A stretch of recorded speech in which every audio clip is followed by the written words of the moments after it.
একটা সময় ছিল যখন মোবাইল মানেই ছিল শুধু একটাই নাম, নোকিয়া। এখন সব শেষ। আপনার প্রথম ফোনটাও হয়তো এটাই ছিল, তাই না? 2000-এর দশকে নোকিয়া ব্যবহারকারীর সংখ্যা ছিল 1 বিলিয়ন। 100 কোটির বেশি মানুষ, তাদের হাতের মুঠোয় থাকা একটাই কোম্পানি চোখের পলকে উধাও হয়ে গেল। কিভাবে ঘটলো এই অসম্ভব পতন? সবাই ভাবে স্টিভ জবস নোকিয়াকে শেষ করেছে, কিন্তু সত্যিটা শুনলে আপনার রাতের ঘুম উড়ে যাবে। অ্যাপল বা স্যামসাং নয়, কারণটা আসলেই অন্য। আজ আমরা সেই গোপন ফাইল খুলব। এই কয়েক মিনিটে আপনি ব্যবসার ইতিহাসের সবচেয়ে ভয়ঙ্কর ভুলটার সাক্ষী হতে চলেছেন। মন দিয়ে ভিডিওটা শেষ পর্যন্ত দেখুন। চলুন একটু পিছিয়ে যাই। যখন বাজারে এদের কোনো প্রতিদ্বন্দ্বী ছিল না, এরা ছিল দ্য আনডিসপিউটেড কিং। নোকিয়া ছিল তখন ভগবান। ফিনল্যান্ডের একটা ছোট্ট শহর থেকে শুরু করে পুরো বিশ্ব এদের হাতের মুঠোয় ছিল। ভাবুন তো, পৃথিবীর অর্ধেক মোবাইল ফোন শুধু একটা কোম্পানি বানাচ্ছে। গ্লোবাল মার্কেট শেয়ার 2007-এ নোকিয়ার ছিল 49%, মোটোরোলা 14%, আর স্যামসাং তখন মাত্র পেয়েছিল 11%।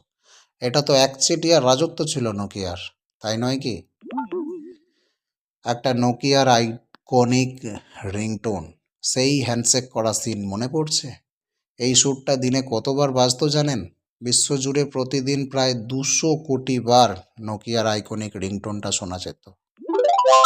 টাকার পাহাড়ে বসেছিল কোম্পানিটা। মনে হচ্ছিল এই সাম্রাজ্যের কোনো দিন পতনই হবে না। 51 বিলিয়ন ডলার 2007 সালে নোকিয়ার রেভিনিউ ছিল।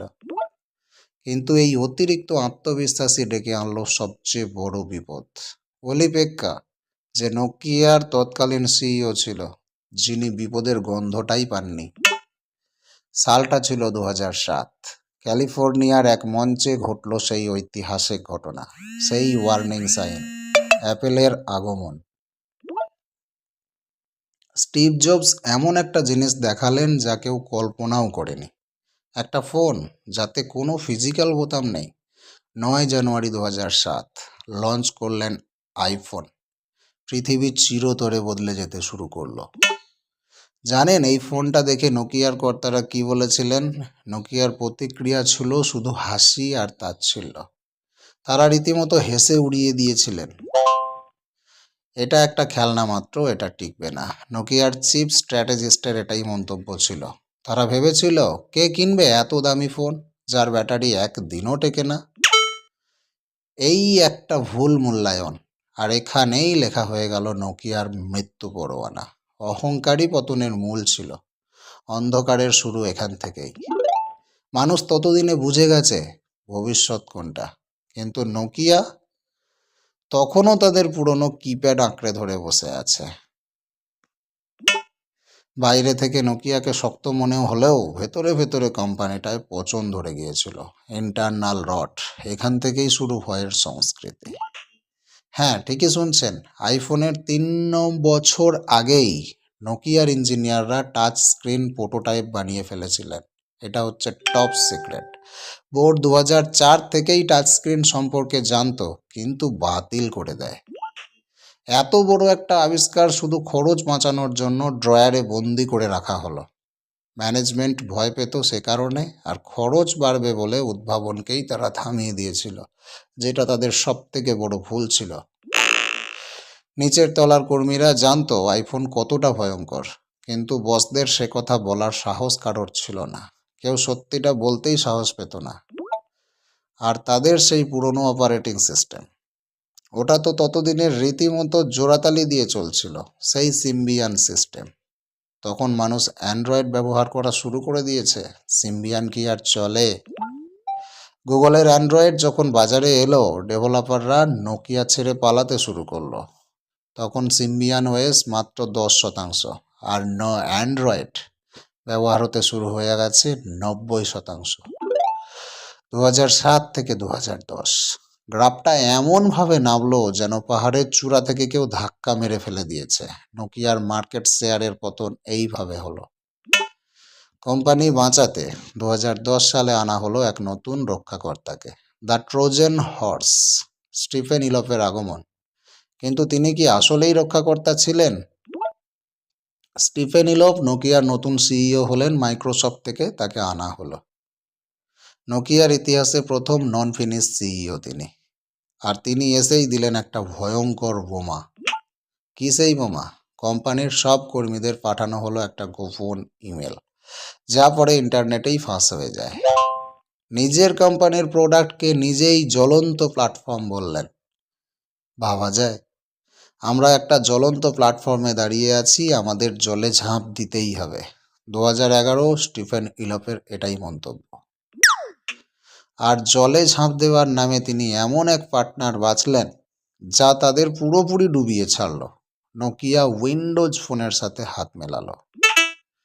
যখন পুরো দুনিয়া অ্যান্ড্রয়েডে শিফট করছে, নোকিয়া চুক্তি করলো মাইক্রোসফটের সাথে। অ্যান্ড্রয়েড নয়, বেছে নেওয়া হলো উইন্ডোজকে। মানুষের দরকার ছিল হোয়াটসঅ্যাপ, ইউটিউব, আর উইন্ডোজ স্টোরে তো তখন শুধু খা শূন্যতা। উইন্ডোজ কেন ব্যর্থ হলো জানেন? বেশি অ্যাপস ছিল না, ইউজার ইন্টারফেস অত্যন্ত জটিল, ডেভেলপাররা এখানে কোনো রকম আগ্রহ দেখায়নি। লাভ তো দূরের কথা, উইন্ডোজ ফোন নোকিয়ার কফিনে শেষ পেরেকটা পুঁতে দিল। $3.3 বিলিয়ন লোকসান। 2012 সালে নোকিয়ার নিট লোকসান এটাই ছিল। প্রতিদিন খবরের কাগজে শুধু নোকিয়ার দুর্দশার খবর ছাপা হতে থাকলো। বাজার মূল্য তলানিতে, অনেক কর্মী ছাঁটাই, শেয়ারের দাম 90% কমলো, এই ধরনের খবর দেখা যাচ্ছিল। 2013 সাল, যে দিনটার কথা ফিনল্যান্ডের মানুষ স্বপ্নেও ভাবতে পারেনি। দ্য এন্ড গেম, সাম্রাজ্যটাই বিক্রি হয়ে গেল। সেটাই কিন্তু সত্যি হলো, যেটা কেউ কখনো স্বপ্নেও ভাবেনি। এক সময়ের $300 বিলিয়ন কোম্পানি বিক্রি হলো জলের দরে মাত্র 7 বিলিয়নে। একটু হিসাব করে দেখুন, হোয়াটসঅ্যাপের চেয়ে 2.5 গুণ বেশি দামে বিক্রি হয়েছিল। শেষ প্রেস কনফারেন্সে নোকিয়ার কর্তাদের চোখের জল সারা বিশ্বকে স্তব্ধ করে দিয়েছিল। কান্নায় ভেঙে পড়েছিলেন সিইও। তিনি বলেছিলেন, আমরা কোনো ভুল করিনি, তবু আমরা হেরে গেলাম। তারা হয়তো আইনত কোনো কিছু ভুল করেনি, কিন্তু সময়ের সাথে না হাঁটাটাই ছিল সবচেয়ে বড় ভুল, সবচেয়ে বড় অপরাধ। এই পুরো গল্পটা শুধু একটা কোম্পানির পতনের গল্প নয়, এটা আমাদের সবার জন্য একটা বিশাল ওয়ার্নিং বেল। গতকাল আপনি রাজা ছিলেন মানে এই নয় যে কালকেও রাজা থাকবেন। অতীতের সাফল্য ভবিষ্যতের গ্যারেন্টি দেয় না।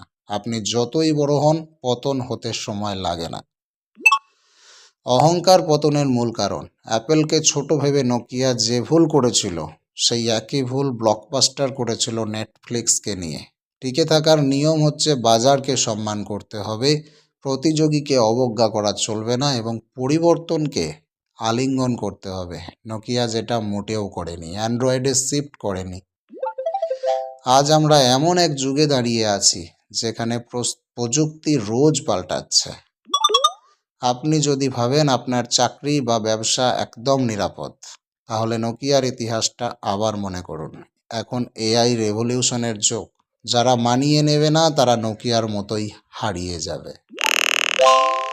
পৃথিবীতে একটাই জিনিস ধ্রুবক, আর তা হলো পরিবর্তন।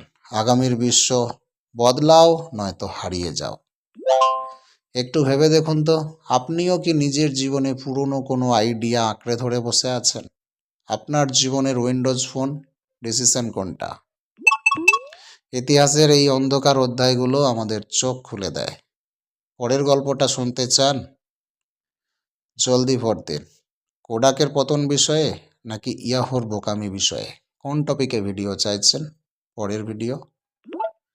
যদি এই গল্পটা আপনার চিন্তাধারাকে একটুও নাড়া দিয়ে থাকে, তবে এখনই স্মার্ট সঞ্চয়ের সাথে জুড়ে থাকুন।